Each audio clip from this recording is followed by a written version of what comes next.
పెట్టాలి, ఎట్లా నీళ్ళు అందించాలి, ఇదే బాట ఉంటుండే. ఇక పట్టణాల్లో అయితే వాటర్ ట్యాంకర్లు తప్ప ఇంకో దిక్కు లేకుండే. ఇలా బాధ పోయింది. అట్లే కరెంటు కష్టం ఉండే, ఆ కరెంటు కష్టం కూడా పోయింది. ట్రాన్స్ఫారంలు కాలుడు, మోటార్లు వేలుడు, ఈ లొల్లెంత పోయింది.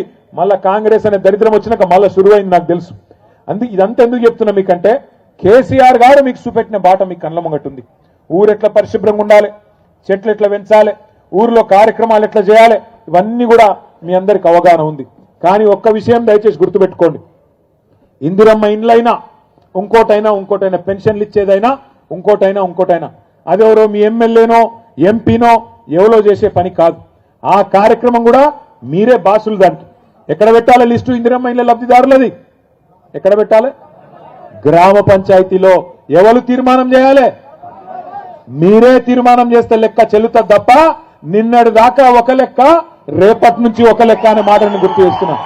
నిన్నటి దాకా మీరు లేరు, వాళ్ళు ఆడింది ఆట పాడింది పాట. ఇప్పుడు మీరు వచ్చిండ్రు, ఒకటి రెండు రాలే. మీరు ఇగో మీ జిల్లాలో ఎంతమంది వచ్చిర్రంటే కొద్దిగా అనుమాన పక్షులు ఎక్కువ ఉన్నారు కాంగ్రెస్ వాళ్ళు కాబట్టి చదువుతున్నాం. నల్లగొండలో 23 మంది సర్పంచులు నల్లగొండ నియోజకవర్గంలో, ఎందుకంటే ఇక్కడ సర్పంచుల సంఖ్యనే తక్కువ.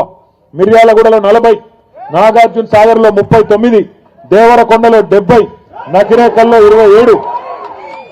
దేవరకొండలు జోష్ మీద ఉండరా? మరి తాండాలను గ్రామ పంచాయతీలు చేసిందే కేసీఆర్ గారు. ఇవాళ మీ తాండాలో మీ రాజ్యం వచ్చిందంటే మా నాయకులు, మా రవీంద్ర నాయక్ అన్న గాని మా నాయకులందరూ ఇవాళ ఏ ఊరికి ఆ ఊరు సర్పంచులు అవుతున్నారంటేనే దానికి కారణం ఎవరు? 6% నుంచి 10% రిజర్వేషన్ పెంచింది ఎవరు? 3400 గిరిజన తాండాలు గూడాలు గ్రామ పంచాయతీలు చేసింది ఎవరు?